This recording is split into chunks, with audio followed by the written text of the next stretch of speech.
Isang taong nagsara ng langit sa isang salita lamang. Nag-iisang humarap sa daan-daang huwad na propeta at dinala sa langit sa isang karo ng apoy. Ito si Elias, ang propetang yumanig sa mga kaharian, humamon sa mga hari, at nag-iwan ng pamana na umalingaw-ngaw sa mga siglo hanggang ngayon. Ngunit bakit pambihira si Elias?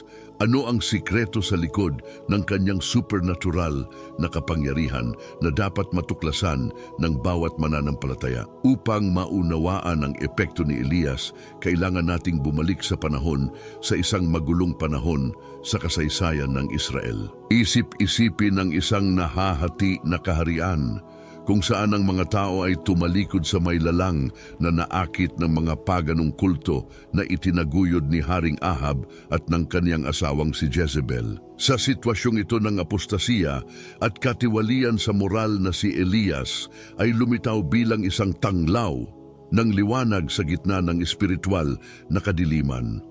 Ang paglitaw nito sa biblikal na salaysay ay kasing bigla at nakakagulat. Sa unang aklat ng mga hari to Sitin to Dutyon ay mababasa natin, nang magkagayoy si Elias na tisbita na nakatira sa Galaad ay nagsabi kay Ahab, "Ako ay sumusumpa sa pangalan ng Panginoon, ang Diyos ng Israel na aking pinaglilingkuran na walang hamog o ulan ay babagsak sa mga darating na taon maliban sa aking salita." Ang matapang na pahayag na ito ay hindi lamang isang hula sa panahon, ngunit isang direktang hamon kay Haring Ahab at sa buong sistema ng maling paniniwala na nag-ugat sa Israel.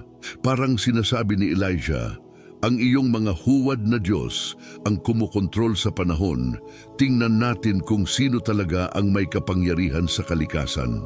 Ang unang paghaharap na ito ay nagtatakda ng tono para sa buong misyon ni Elisha. Ibalik ang katotohanan at ibalik ang mga tao sa tamang landas. Ang mga tao ng Israel na nakatakdang maging liwanag sa mga bansa ay nahuhulog sa malalim na espiritual na kadiliman. Ito ay sa mapanglaw na senaryo kapag ang lahat ay tila nawala, na ang Diyos sa kanyang walang katapusang awa at karunungan ay nagpasiya na mamagitan.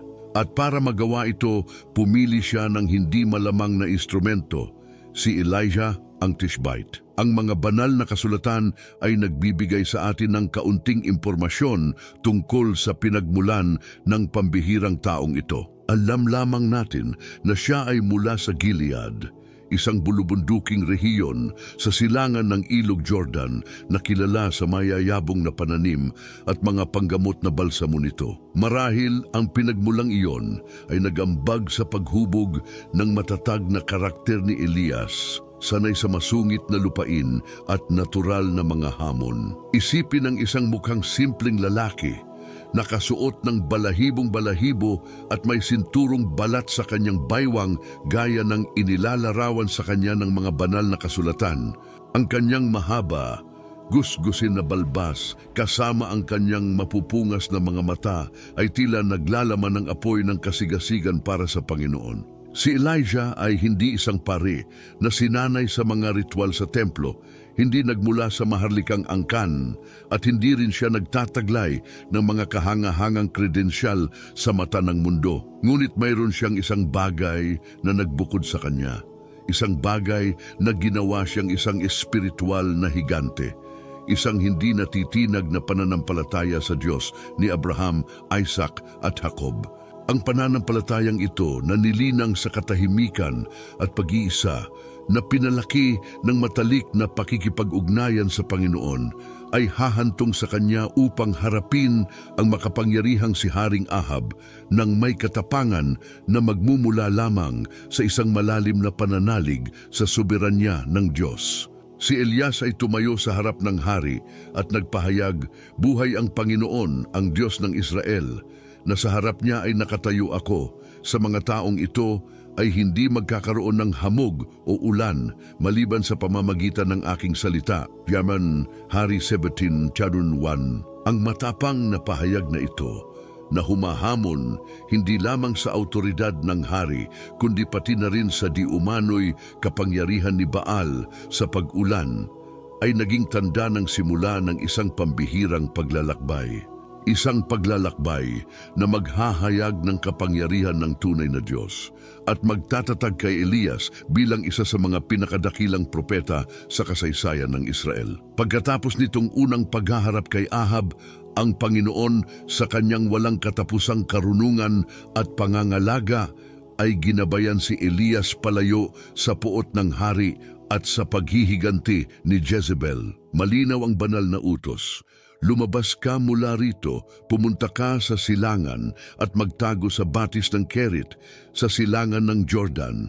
Shiyashu Hari 17:3. Ang utos na ito ay hindi lamang isang pisikal na diskarte sa proteksyon, ngunit ang simula ng isang malalim na panahon ng espiritual na paghahanda para kay Elijah. Ang batis ng Kerith, isang lugar na malamang na hiwalay at mahirap puntahan, ang naging paaralan sa disyerto para sa propeta. Doon, malayo sa mga mata ng mundo, ngunit sa ilalim ng nagbabantay na mata ng Panginoon, matututo si Elijah ng mga pangunahing aral tungkol sa pagtitiwala at banal na paglalaan. Ang paraan na pinili ng Diyos upang matugunan ang mga pangangailangan ng kaniyang lingkod ay partikular, nakawili-wili at nakapagtuturo. Isinalaysay ng mga banal na kasulatan na inutusan ng Panginoon ang mga uwak na pakainin si Elijah. Dinadalhan siya ng tinapay at karne sa umaga at sa gabi. Isipin ang eksena. Isang lalaking nag-iisa na nakaupo sa tabi ng batis sa gitna ng ilang na tumatanggap ng kanyang pang-araw-araw na pagkain ng direkta mula sa mga pakpak ng mga ibon na itinuturing na marumi ayon sa batas ni Mosaic. Ang supernatural na probisyong ito ay may kasamang makapangyarihang aral tungkol sa soberanya ng Diyos sa lahat ng nilalang at sa kanyang kakayahang gumamit ng di pangkaraniwang paraan upang maisakatuparan ang kanyang mga layunin. Ang mga uwak, mga ibong kilala sa kanilang pagiging makasarili at matakaw, ay naging mga instrumento ng banal na biyaya na regular na nagdadala ng pagkain kay Elias. Napakalaking aral tungkol sa pagtitiwala sa paglalaan ng Panginoon, kahit na ito ay nagmumula sa hindi inaasahan o tila hindi malamang na mga mapagkukunan. Ang panahong ito ng paghihiwalay sa batis ng Kerith ay hindi lamang isang panahon ng pisikal na proteksyon para kay Elijah, ngunit isang mahalagang yugto ng espiritual na paghahanda.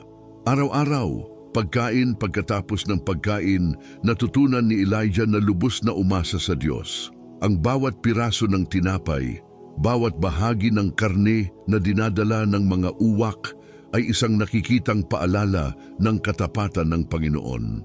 Sa sapilitang pag-urong na ito, malayo sa abala ng lipunan at sa politikal at relihiyosong mga salungatan na sumasalot sa Israel, nagkaroon ng pagkakataon si Elias na palalimin ang kanyang lapit sa Diyos. Maiisip natin ang mahabang oras ng pagdarasal, pagninilay-nilay at pagmumuni-muni na pumupuno sa kanilang mga araw, na ang katahimikan ng disyerto ay naputol lamang ng lagaslas ng tubig ng batis at ang paminsan-minsang ingay ng masunuring mga ibon. Mga kaibigan, naramdaman mo na ba na ikaw ay nasa isang yugto ng disyerto? Nakahiwalay at nahaharap sa mga hamon? Tandaan, kahit sa mga sandaling iyon, inihahanda ng Diyos ang iyong puso para sa isang bagay na mas dakila. Mag-subscribe ngayon at samahan kami sa landas na ito ng pananampalataya at pag-asa. Ang bawat mensahe dito ay isang hakbang upang palakasin ang iyong espiritu. Huwag hayaan ang mga distractions na ilayo ka sa katotohanan. Paminsan-minsan, binasag ng pag-ungol ng mga uwak ang katahimikan ng disyerto na lumilikha ng perpektong kapaligiran para ibagay ni Elijah ang kanyang puso at ihanay ang kanyang sarili sa tinig ng walang hanggan. Sa tunawan na ito ng kalungkutan at ganap na pag-asa na ang karakter ng isang tao na nakalaan para sa mga epikong hamon ay huwad. Doon, naranasan mismo ni Elias ang pangako na isusulat ng salmista sa kalaunan, "Ang Panginoon, ang aking pastol, hindi ako magkukulang." Awit 23:1. Sa pagkakataong ito sa tabi ng agos ng Kerith ay pinatibay ang kanyang di natitinag na pananampalataya, isang pananampalataya na itutulak sa limitasyon at mapapatunayan sa mga dramatikong pangyayari na malapit ng mangyari. Nang tuluyang matuyo ang batis ng Kerith dahil sa matagal na tagtuyot, binigyan ng Diyos si Elias ng bagong direksyon na ipinadala siya sa Zarepta, isang lungsod sa labas ng mga hangganan ng Israel sa rehiyon ng Sidon. Ang tadhanang ito ay hindi sinasadya. Ang Sidon ay ang tinubuang bayan ni Jezebel, ang reyna na nagtatag ng kulto ni Baal sa Israel. Ang banal na pagkilos na ito ay may malalim na kahulugan. Hinaharap ng Diyos ang kaaway sa sarili niyang lupa. Pagdating sa Sarepta, nakasalubong ni Elias ang isang balo na namumulot ng panggatong. Sa patnubay ng banal na tagubilin, humihingi siya ng tubig at makakain. Ang tugon ng babae ay nagpapakita ng malupit na katotohanan ng kanyang sitwasyon. Isang dakot na harina lamang ang mayroon ako sa garapon at kaunting mantika sa sisidlan. Nag-iipon ako ng ilang mga troso upang ihanda ang pagkain para sa aking sarili at sa aking anak. Pagkatapos kumain ito, kami ay mamamatay. Barnes Hari 17:12. Sa sandaling ito ng kawalan ng pag-asa, si Elias ay bumigkas ng isang kamanghamanghang pangako. "Huwag kang matakot. Humayo ka, gawin mo ang iyong sinabi, ngunit ihanda mo muna para sa akin ang isang maliit na tinapay ng kung ano ang mayroon ka, at pagkatapos ay gumawa ka para sa iyong sarili at sa iyong anak." Sabi ng Panginoon ng Diyos ng Israel, "Ang harina sa banga ay hindi magkukulang, ni ang langis sa banga ay mababawasan hanggang sa araw na ang Panginoon ay magpapaulan sa lupa." 1 Hari, Danutugesto, Danman 13:14. Nasubok ang pananampalataya ng balo, ngunit nang sumunod siya, nakita niyang nagkatotoo ang mga salita ni Elias. Araw-araw, ang harina at langis ay hindi nauubos, hindi lamang ang balo at ang kanyang anak na lalaki, kundi pati na rin ang propeta. Ang patuloy na himalang ito ay isang testamento sa banal na kapangyarihan at pagkabukas palad na higit sa luhika ng tao. Ang karanasan sa Sarepta ay hindi limitado sa material na mga probisyon. Isa rin itong eksena ng misteryo at pagpapakita ng kapangyarihan ng Diyos. Nang ang anak ng balo ay nagkasakit ng malubha at namatay, si Elias ay dumaing sa Panginoon ng may malalim na pananampalataya at habag. Bilang tugon, binuhay muli ng Diyos ang bata na nagpapatunay na maging ang kamatayan ay nasa ilalim ng kaniyang kontrol. Ang pambihirang gawaing ito ay nagpatunay kay Elias bilang isang tunay na propeta ng buhay na Diyos. Ang balo na puno ng pagkamangha ay nagpahayag, "Ngayon ay nalalaman ko na ikaw ay tao ng Diyos, at ang salita ng Panginoon sa iyong bibig ay totoo." 1 Mga Hari 15:24. Ang mga pangyayaring ito sa Zarephath ay hindi lamang nagpatibay sa pananampalataya ni Elias, ngunit binibigyang diin din ang mahahalagang prinsipyo, ang banal na paglalaan sa panahon ng kakapusan, ang gantimpala ng pagsunod sa gitna ng kahirapan, at ang pagbabagong kapangyarihan ng taimtim na panal. Angin, araw-araw sa hamak na dayuhang bahay na iyon ay isang tahimik na paghahanda para sa susunod na malaking espiritual na paghaharap na naghihintay. 3 taon na ang lumipas mula nang ipahayag ni Elias ang tagtuyot sa Israel. 3 taon ng saradong kalangitan, tuyong lupa at isang bayan sa bingit ng pagguho. At ang salita ng Panginoon ay dumating muli kay Elias na nag-uutos sa kanya na humarap kay Haring Ahab. Oras na para sa huling paghaharap. Si Elias, na nawala ng maraming taon, ay biglang lumitaw sa palasyo ng hari. Ang kanyang presensya ay kasing gulat ng kulog, bago ang bagyo. Indakusahan siya ni Ahab na siya ang dahilan ng kapahamakan na tumama sa Israel. Ngunit si Elias na puno ng banal na tapang ay tumugon, "Hindi ko ginulo ang Israel, kundi ikaw at ang sambahayan ng iyong ama, dahil iyong tinalikuran ang mga utos ng Panginoon at sinunod mo." Ang mga Baalim, Bunhari 8:18.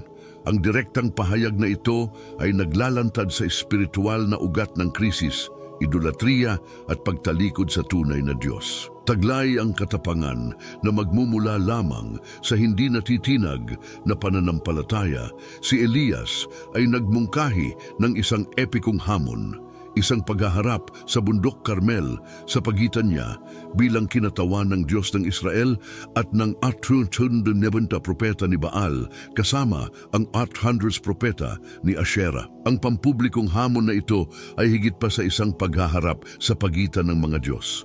Ito ay isang pagkakataon para sa buong Israel na masaksihan ang kataas-taasang kapangyarihan ng iisang tunay na Diyos. Ang Mount Carmel na may estratehikong posisyon at visibility ay naging perpektong lugar para sa espiritual na labanang ito. Doon, itinatag ni Elias ang mga tuntunin. 2 altarang itatayo, isa para kay Baal at isa para sa Panginoon. Ang bawat pangkat ay maghahanda ng isang toro bilang hain, ngunit hindi sila magsisindi ng apoy. Ang Diyos na tumutugon sa pamamagitan ng pagpapadala ng apoy ay ang tunay na Diyos. Past Hari 18:24. Ang panukala ay simple, ngunit ang mga implikasyon ay napakalaki. Ang pangyayaring ito ay magpakailanman na magbabago sa espiritual na landas ng Israel.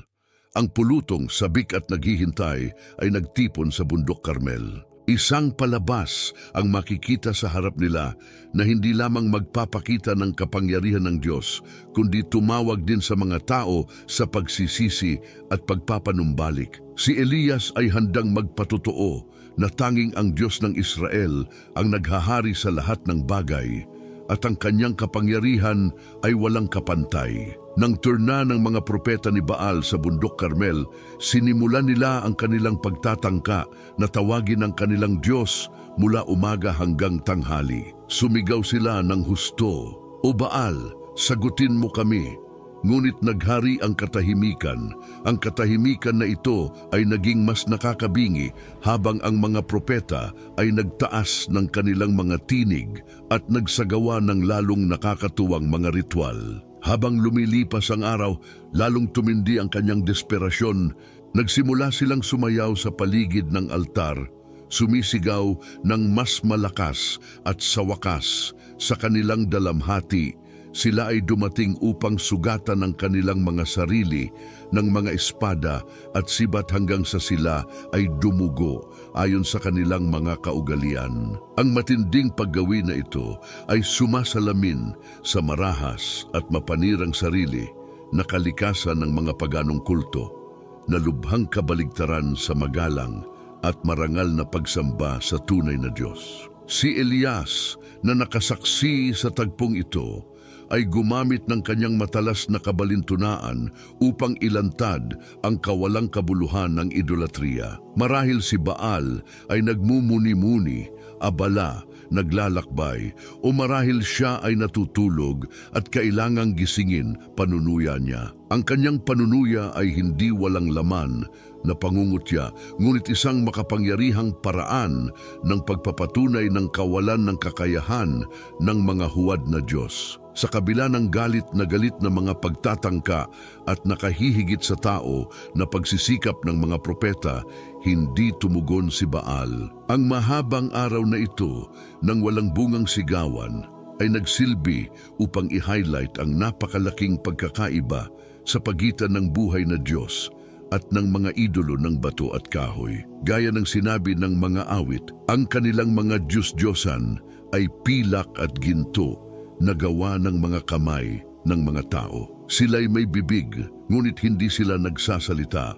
Awit 1:15-6. Habang ang mga propeta ni Baal ay napapagod sa walang kabuluhang mga ritual, matiyagang naghintay si Elias. Ang kanyang pagtitiwala sa Panginoon ay nanatiling matatag.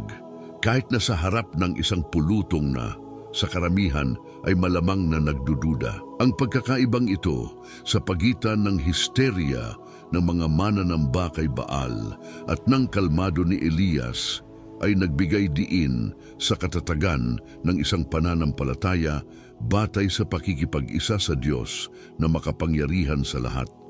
Alam ni Elias na hindi siya nag-iisa sa bundok na iyon. Ang parehong Diyos na umalalay sa kanya sa batis ng Kerit at sa bahay ng balo ng Sarepta ay kasama niya ngayon, handang ipakita ang kanyang kaluwalhatian. Nang sa wakas ay dumating na ang turn ni Elias, kitang-kita ang pagkakaiba ng kanyang diskarte. Habang ang mga propeta ni Baal ay gumugol ng maraming oras sa magulong pagpapakita, kumilos si Elias ng may katatagan at layunin.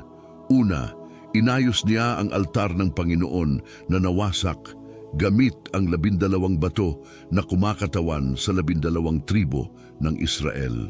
Ang gawaing ito ay hindi lamang praktikal, ngunit malalim na simboliko, isang pagpapanumbalik ng tunay na pagsamba at isang paalala sa mga tao ng kanilang pagkakakilanlan bilang isang bansang pinili ng Diyos. Pagkatapos ay gumawa si Elias ng isang desisyon na tila hindi makatwiran. Iniutos niya na ibuhos ang tubig sa ibabaw ng hain at sa kahoy, hindi isang beses, ngunit 3 beses hanggang sa mapuno ng tubig ang kanal sa palibot ng altar. Inalis ng pagkilos na ito ang anumang posibilidad ng pag-aalay ng sakripisyo sa pamamagitan ng paraan ng tao, na tinitiyak na ang malapit ng mangyari ay malinaw na gawa ng banal na kapangyarihan. Pagkatapos, si Elias ay gumawa ng isang simple ngunit makabuluhang panalangin. Panginoon Diyos ni Abraham, Isaac at Israel, ipaalam sa araw na ito na ikaw ay Diyos sa Israel at na ako ay iyong lingkod at na ginawa ko ang lahat ng mga bagay na ito sa pamamagitan ng iyong sagutin mo ako, Panginoon. Sagutin mo ako upang malaman ng bayang ito na ikaw, Panginoon, ay Diyos at iyong ibabalik ang kanilang mga puso sa iyo. 1 Hari 18:36-37. Ang panalangin ito ay hindi naghangad ng personal na kaluwalhatian o ang pagkatalo ng mga propeta ni Baal, kundi ang pagpapanumbalik ng mga puso ng mga tao sa kanilang lumikha. Ang tugon ay kaagad at kamangha-mangha. Ang apoy ng Panginoon ay bumaba mula sa langit at tinupok hindi lamang ang hain, kundi pati na rin ang mga kahoy, mga bato, alabok at maging ang tubig sa kanal. Ang pagpapakitang ito ng banal na kapangyarihan ay napakalaki na inalis nito ang anumang pagdududa. Ang mga tao ay nagpatirapa at sumigaw, "Ang Panginoon ay Diyos! Ang Panginoon ay Diyos!" 1 Hari 18:39. Ang sandaling ito ay minarkahan ang isang pagbabago sa espiritual na kasaysayan ng Israel. Pagkatapos ng mga taon ng pag-aalinlangan sa pagitan ni Baal at ng Panginoon, ang mga tao ay nahaharap sa isang hindi maikakaila na pagpapakita kung sino ang tunay na Diyos. Ang pananampalataya at pagsunod ni Elias ay naghanda ng daan para sa gawaing ito ng pambansang pagtubos. Ang kinahinatnan ng paghaharap na ito ay hindi lamang nagwakas sa pamamahala ng mga propeta ni Baal, kundi nagsiwalat din ng mga walang hanggang katotohanan tungkol sa katangian ng Diyos at ang kahalagahan ng pagtitiwala sa Kanya kahit na sa tila hindi malulutas na mga pangyayari. Si Elias, na nag-iisa laban sa daan-daang paganong propeta, ay hindi nagpatinag dahil alam niya kung sino ang kanyang pinaniniwalaan.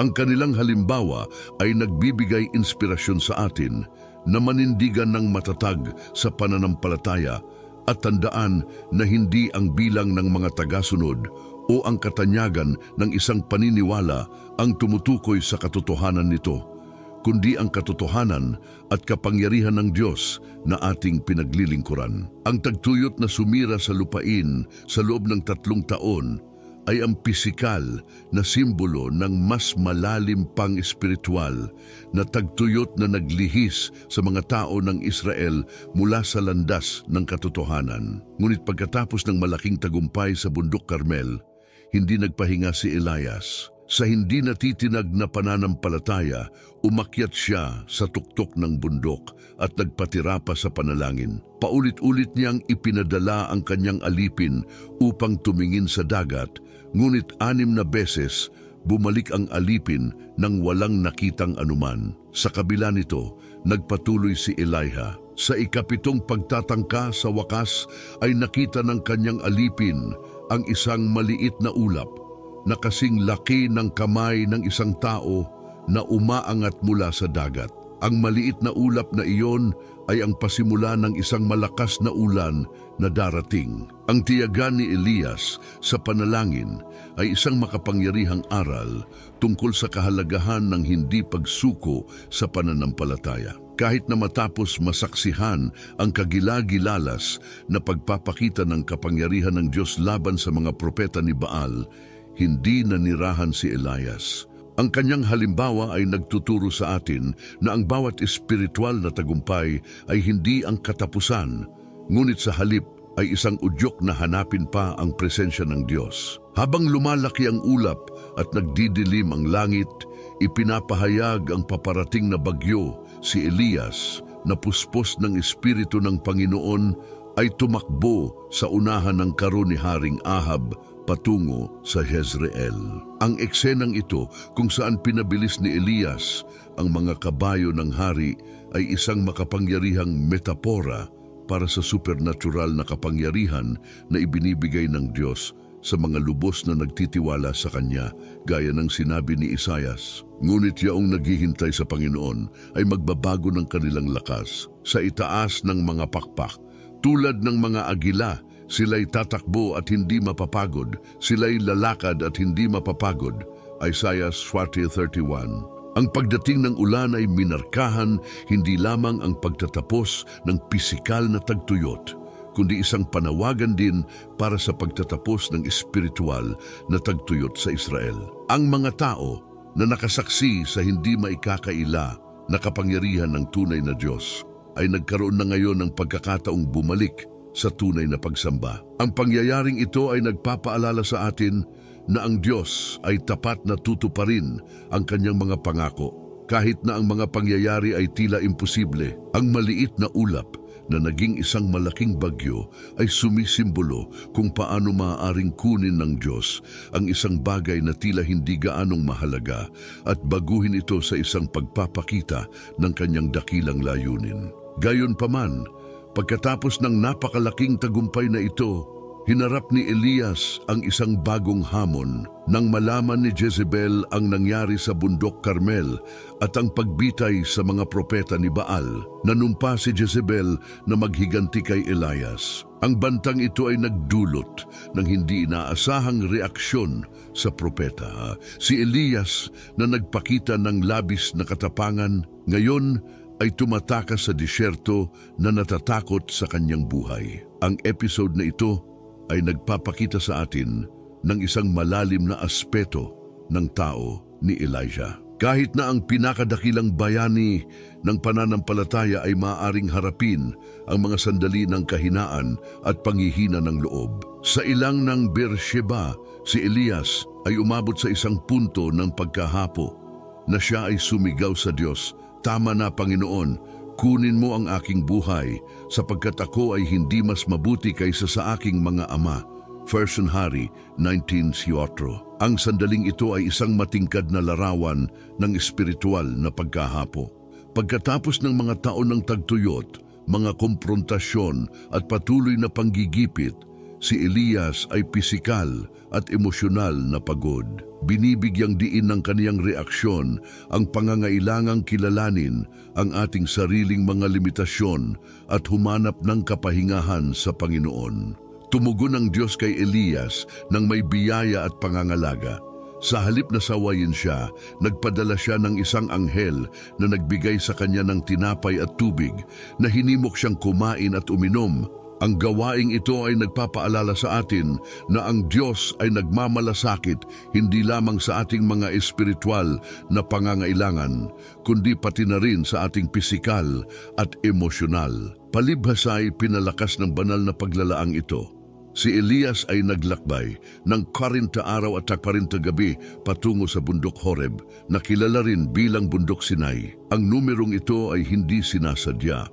Pinupukaw nito ang mga karanasan ni Moises at ng mga tao ng Israel sa disyerto na nagmumungkahi ng panahon ng paglilinis at espiritual na pagbabago. Sa Horeb, ipinahayag ng Diyos ang kanyang sarili kay Elias sa hindi inaasahang paraan. Hindi ito nahayag sa malakas na hangin, ni sa lindol, ni sa apoy, kundi sa isang mahinang ungol. Ang pagtatagpong ito ay nagtuturo ng isang mahalagang katotohanan.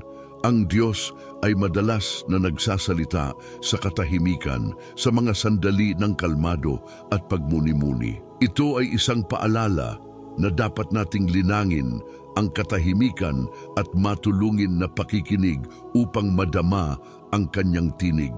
Pagkatapos ay binago ng Diyos ang misyon ni Elias na ipinakita sa kanya na may dapat pang gawin. Inatasan siyang magpahid ng mga bagong hari at higit sa lahat, piliin si Eliseo bilang kahalili niya. Binibigyang diin ng gawaing ito ang pagtitiis at biyaya ng Diyos. Sa kabila ng panghihina ng loob ni Elias, hindi siya tinanggihan ng Diyos, ngunit pinanumbalik siya at binigyan siya ng bagong layunin. Ang episode na ito ay isang nakapagpapatibay na paalala na nauunawaan ng Diyos ang ating mga kahinaan at laging handang iangat at palakasin tayo. Pagkatapos ng pagpupulong na ito, hinanap ni Elias si Eliseo, ang lalaking pinili ng Diyos bilang kahalili niya. Natagpuan niya si Eliseo na nagtatrabaho sa bukid, na nag-aararo gamit ang 12 pamatok ng mga baka. Ang detalyeng ito ay nagpapahiwatig na si Eliseo ay isang taong may kayamanan at posisyon, handang talikuran ng lahat upang tumugon sa banal na tawag. Ang ginawa ni Elias na ihagis ang kaniyang manta kay Eliseo ay makasagisag na kumakatawan sa paglilipat ng makahulang autoridad.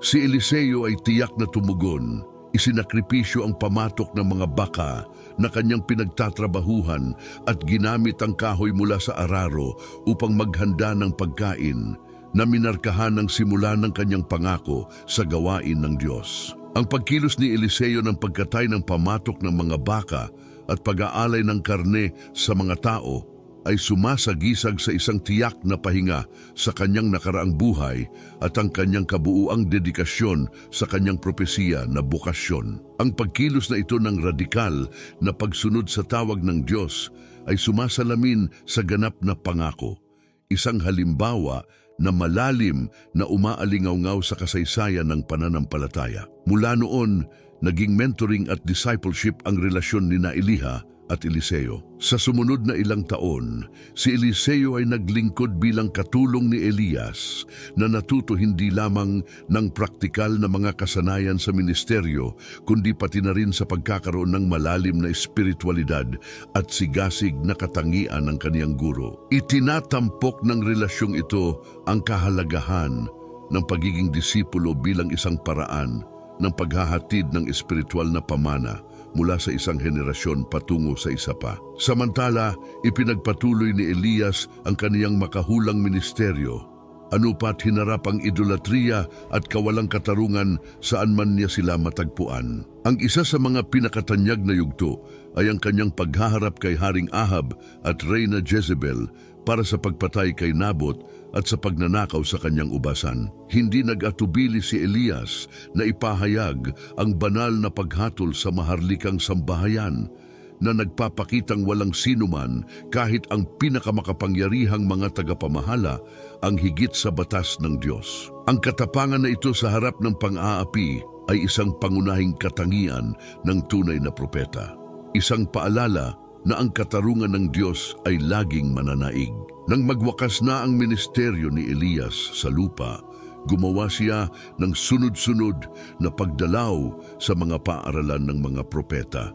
na nagpapalakas at nagpapatibay loob sa mga magpapatuloy sa ministeryo pagkaalis niya. Ang mga pagdalaw na ito ay sumasalamin sa kanyang pagmamalasakit hindi lamang sa kasalukuyan, kundi pati na rin sa kinabukasan ng bayan ng Diyos. Sa wakas, si Elias ay mahimalang tumawid sa ilog Jordan kasama si Eliseo na hinati ang tubig sa pamamagitan ng kanyang balabal sa isang eksenang nakapagpapaalaala sa pagtawid ni Moises sa dagat na pula. Ang pangyayaring ito ay simbolikong nag-ugnay kay Elias kay Moises, dalawa sa pinakadakilang propeta ng Israel. Ang pag-akyat ni Elias sa langit sa isang ipo-ipo na sinamahan ng mga karwahe at mga kabayong apoy ay isa sa mga pinakapambihirang tagpo sa kasulatan. Ang kaganapang ito ay hindi lamang minarkahan ang pagtatapos ng kanyang ministeryo sa lupa, ngunit pinagtibay din ang katotohanan ng espiritual na mundo at buhay na walang hanggan. Si Eliseo, na saksi sa pag-alis na ito, ay sumigaw, "Ama ko, mga karo at mga kabayo ng Israel," na kinikilala si Elias bilang ang tunay na espiritual na tagapagtanggol ng bansa na mas makapangyarihan kaysa sa alinmang hukbo sa lupa. Ang epekto ni Elijah ay hindi natapos sa kanyang pag-akyat. Sa bagong tipan, ang kanyang figura ay binanggit ng paulit-ulit na binibigyang diin ang kanyang espiritual na kaugnayan. Tinukoy ni Jesus si Elias bilang isang halimbawa ng pananampalataya at ministeryo sa mga hentil, habang ang kanyang pagpapakita sa tabi ni Moises sa pagbabagong anyo ni Jesus ay nag-uugnay sa kautusan at ng mga propeta sa kanilang katuparan kay Kristo. Higit pa rito, ang propesya ni Malakias na nagpapahayag ng pagbabalik ni Elias bago ang pagdating ng Mesiyas ay nagtatag ng isang tulay sa pagitan ng luma at bagong tipan, isang tungkuling natupad sa bahagi ni Juan Bautista na dumating sa espiritu at kapangyarihan ni Elias. Ang ministeryo ni Elijah ay nagsisilbing huwaran para sa simbahan sa lahat ng panahon.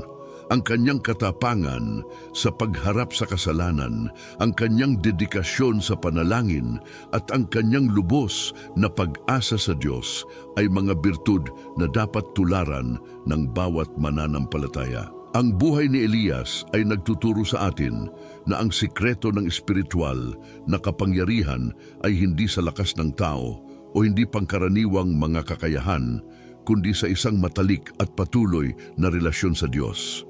Ito ay isang panawagan para sa mga mananampalataya na huwag manirahan sa isang maligamgam na pananampalataya, ngunit upang ituloy ang isang buhay na may espiritual na epekto tulad ng kay Elijah. Sa kabila ng pagiging isang higante ng pananampalataya, si Elias ay hindi perpekto.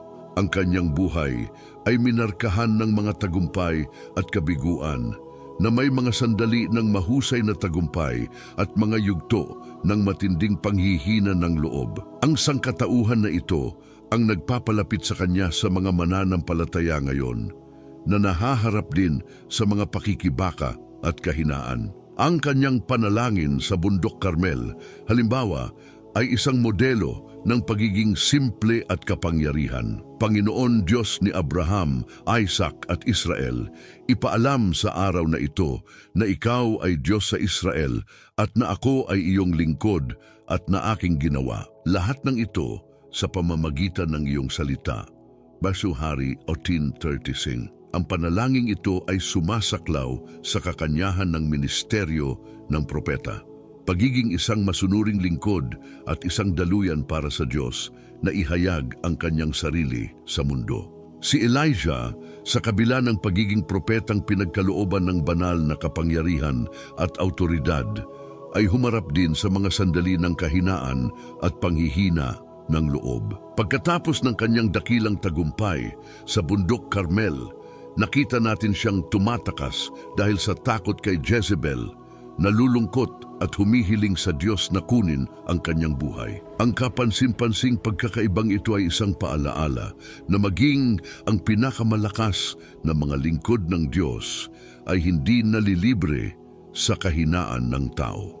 Ngunit ang pinagkaiba ng yugtong ito ay hindi ang panghihina ng loob ni Elias, kundi ang mapagmahal na tugon ng Diyos. Sa halip na sawayin ang kanyang lingkod, binibigyan siya ng Panginoon ng kapahingahan, pagpapakain at personal na paghahayag na naglalarawan ng kanyang pagtitiis at walang katapusang biyaya. Ang gawaing ito ay nagtuturo sa atin na hindi tayo pababayaan ng Diyos sa ating pinakamadilim na sandali. Ibinabalik at binabago niya ang ating lakas upang sumulong.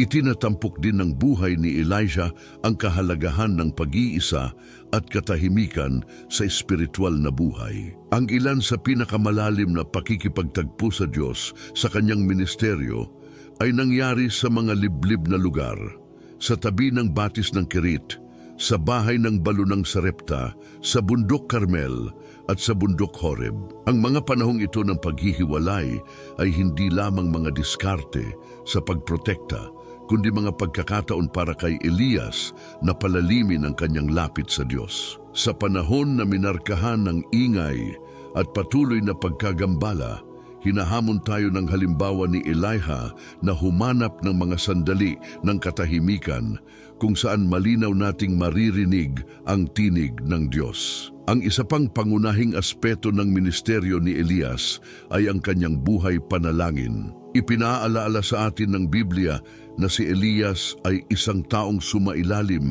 sa mga pagnanasa na gaya natin at siya ay nanalangin ng taimtim na huwag umulan at hindi umulan sa lupa sa loob ng 3 taon at 6 na buwan. At muli siyang nanalangin at ang langit ay nagbigay ng ulan at ang lupa ay nagbunga ng kaniyang bunga. Santiago 5:7-13. Binibigyang diin ng talatang ito na ang kapangyarihan ni Elias ay hindi nagmula sa kaniyang sarili, kundi sa kaniyang kaugnayan sa Diyos sa pamamagitan ng panalangin. Hinahamon tayo ng halimbawa na pahalagahan ang panalangin bilang isang mapagkukunan ng espiritual na kapangyarihan at isang paraan ng paghahanay ng ating kalooban. Sa ministeryo ni Elias ay minarkahan ng isang serye ng mga pambihirang himala na nagpakita ng kapangyarihan ng Diyos walang laman. Ngunit, mga palatandaan na nagpapatunay sa mensahe ni Elias at nagpahayag ng katangian ng Diyos. Ang pagpaparami ng harina at langis sa bahay ng balo ng Sarepta ay isang halimbawa kung paano pinangangalagaan ng Diyos ang kanyang mga anak, kahit na sa panahon ng kakapusan buhay ng balo at ng kanyang anak. Gunit nagpahayag din ng banal na pagkabukas palad at paglalaan ang muling pagkabuhay ni Kristo. Para kay Elijah, ang himalang ito ay isang makapangyarihang pagpapatunay ng kanyang pagkatawag at ng aktibong presensya ng Diyos sa kanyang ministeryo. Ang paghaharap sa bundok Carmel na may apoy mula sa langit na tumupok sa hain na nababad sa tubig, marahil ang pinakakahanga-hangang himala ni Elias. Ang pangyayaring ito ay hindi maikakaila na nagpakita ng kahigitan ng Diyos ng Israel kaysa kay Baal, na humantong sa mga tao na sumigaw, "Ang Panginoon ay Diyos! Ang Panginoon ay Diyos!" Sa Reuters Hari 1839. Ito ay isang tiyak na sandali sa espiritual na kasaysayan ng Israel, isang tawag sa pagsisisi at ang pagpapanumbalik ng tunay na pagsamba. Ang pagdating ng ulan pagkatapos ng 3.5 taon ng tagtuyot ay isa pang halimbawa ng kapangyarihan ng Diyos. Ang maliit na ulap na nakita ni Elias na lumago sa isang malaking bagyo ay sumisimbolo kung paano madalas na ginagamit ng Diyos ang maliliit na simula upang makamit ang mga dakilang layunin. Itinatampok din ng himalang ito ang katapatan ng Diyos sa pagtupad sa kanyang mga pangako. Kahit na sa pinakamahihirap na kalagayan, ang pag-akyat ni Elias sa langit sa isang ipo-ipo na sinamahan ng mga karo at mga kabayong apoy ay isang himala na hindi natin nauunawaan. Ang kaganapang ito ay hindi lamang minarkahan ang pagtatapos ng kanyang ministeryo sa lupa, ngunit pinagtibay din ang katotohanan ng espiritual na mundo at ang pag-asa ng buhay na walang hanggan. Ito ay isang huling patotoo ng kapangyarihan at kaluwalhatian ng Diyos na kumikilos sa buhay ng kanyang propeta. Bukod sa mga himala, si Elias ay gumanap ng mahalagang papel bilang isang reformador at tagapagsauli ng tunay na pagsamba sa Israel. Sa panahon na ang idolatriya ay malalim na nakaugat, si Elias ay tumayo bilang isang tagapagtanggol ng katotohanan at katapatan sa Diyos. Ang kanyang misyon ay hindi lamang upang harapin ang kasamaan, kundi gabayan din ang mga tao pabalik sa tipan sa Panginoon. Ang kanyang pagkilos ng pag-aayos ng altar sa Bundok Carmel bago tumawag ng apoy mula sa langit ay sumasagisag sa kanyang papel sa espiritual na muling pagtatayo ng Israel. Ang buhay ni Elias ay nagtuturo sa atin na ang sikreto ng kanyang kapangyarihan ay hindi sa pambihirang kakayahan, kundi sa kanyang kahandaang maging instrumento ng Diyos. Ang kanyang mga himala at ang kanyang ministeryo ay naging posible dahil siya ay ganap na sumuko sa banal na kalooban. Hinahamon tayo nito na hanapin ang parehong pagsuko sa ating espiritual na buhay.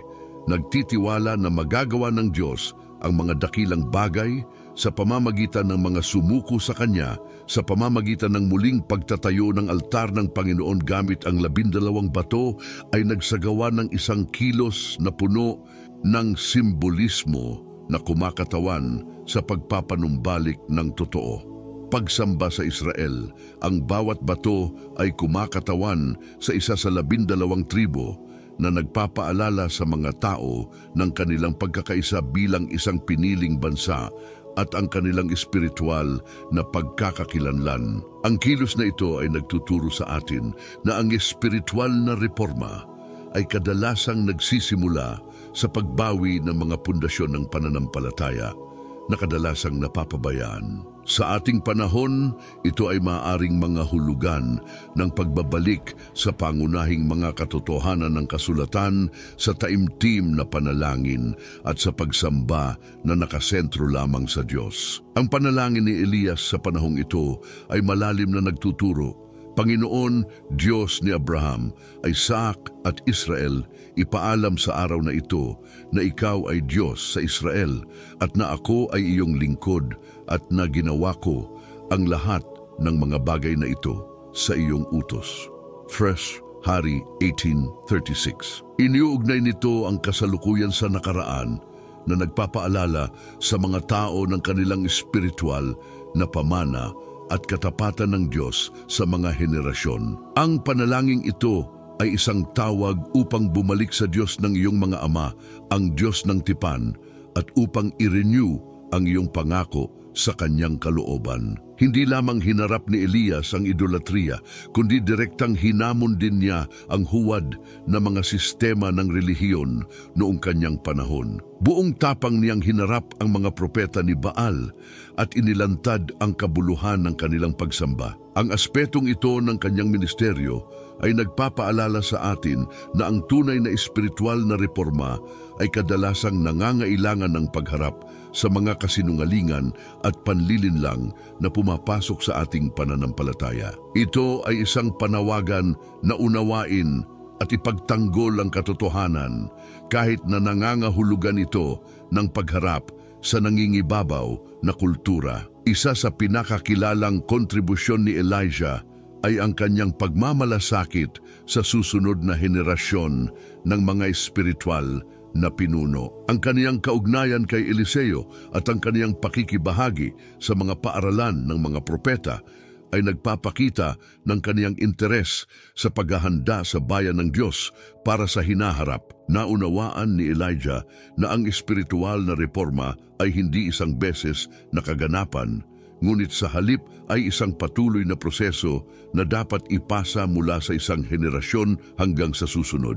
Hinahamon tayo nito na isipin hindi lamang ang tungkol sa ating espiritual na buhay, kundi pati na rin kung paano maapektuhan at masangkapan ang mga susunod sa atin upang ipagpatuloy ang gawain ng Diyos. Ang kasigasigan ni Elias para sa kadalisayan ng pagsamba at ang kanyang kahandaang manindigan ng mag-isa laban sa mga puwersa ng idolatriya ay mga halimbawa na kailangang tularan ng simbahan ngayon. Sa isang mundo kung saan ang moral relativism at relihiyon syncretism ay lalong karaniwan, ang kanyang halimbawa ay tumatawag sa atin na manindigan ng matatag sa katotohanan, kahit na ito ay naglalagay sa atin ng salungat sa kultural na mainstream. Ang malalim na pananalig ni Elias sa katotohanan at ang kanyang lakas ng loob na ipagtanggol ito anuman ang halaga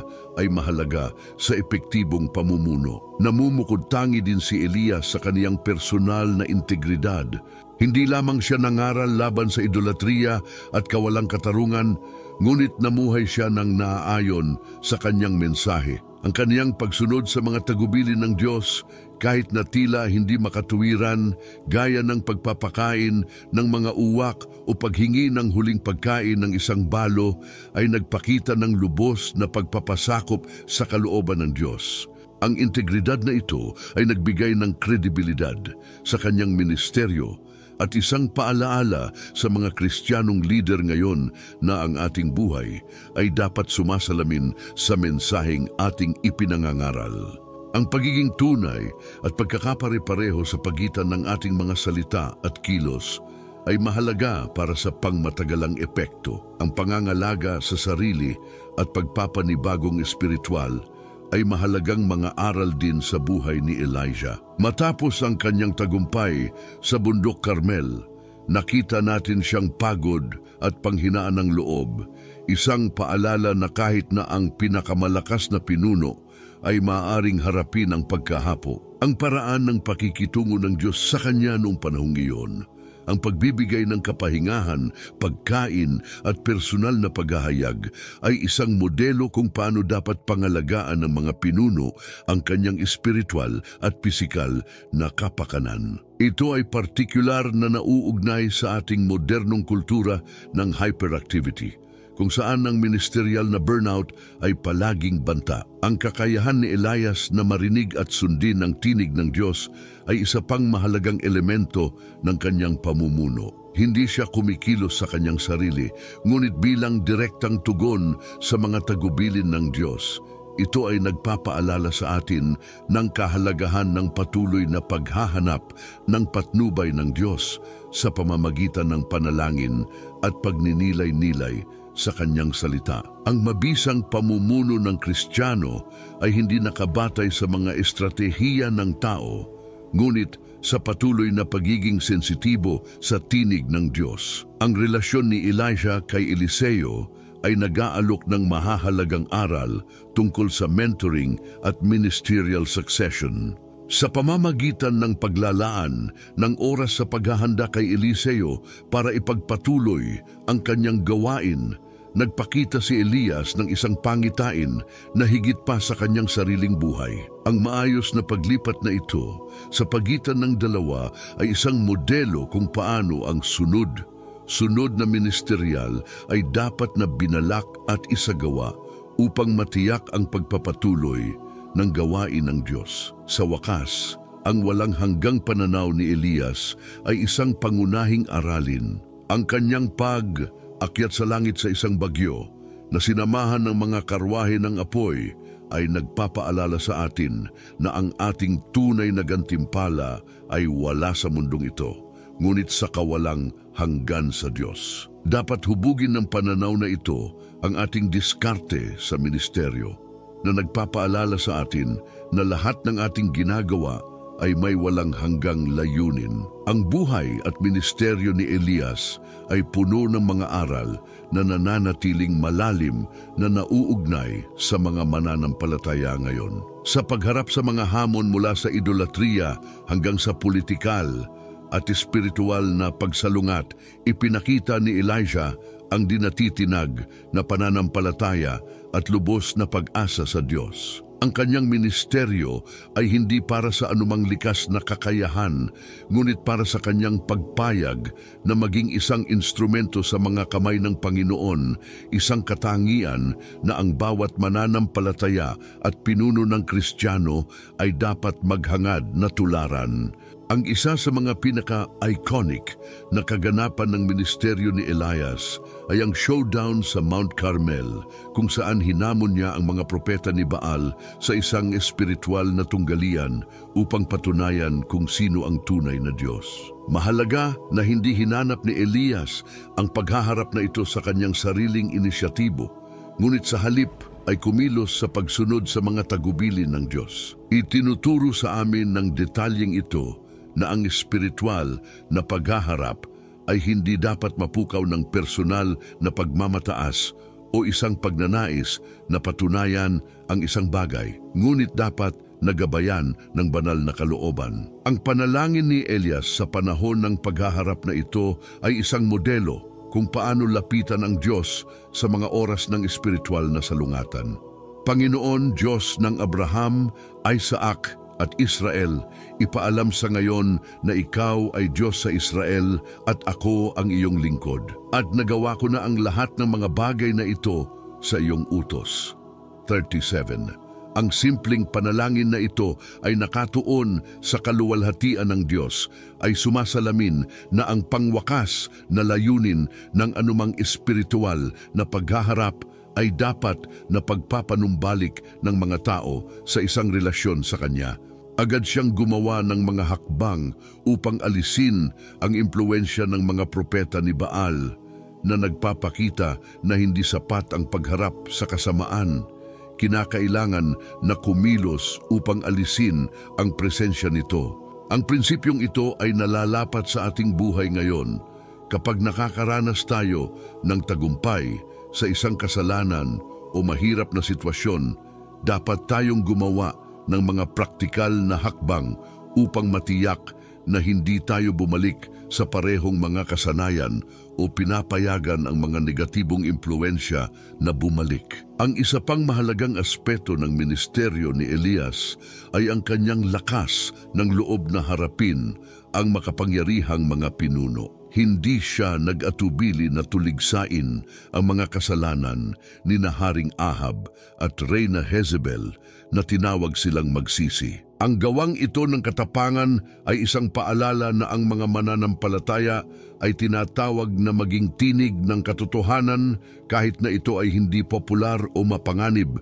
Ang pagharap sa kawalang katarungan at idolatriya, pagtitiwala na ang Diyos ay kasama natin, ay isang mahalagang katangian ng espiritual na pamumuno. Ang yugto ng paglipad ni Elias sa disyerto pagkatapos ng pagbabanta ni Jezebel ay nagpapakita sa atin ng isang panig ng tao, ng propeta. Kahit na ang pinakatapat na mga lingkod ng Diyos ay maaring harapin ang mga oras ng takot at panghinaan ng loob. Gayunpaman, ang tugon ng Diyos sa kahinaan ni Elias ay lubhang nakapagpapatibay. Sa halip na sawayin siya, pinakain siya ng Diyos, binibigyan siya ng kapahingahan at malumanay siyang ginagabayan sa bundok Horeb.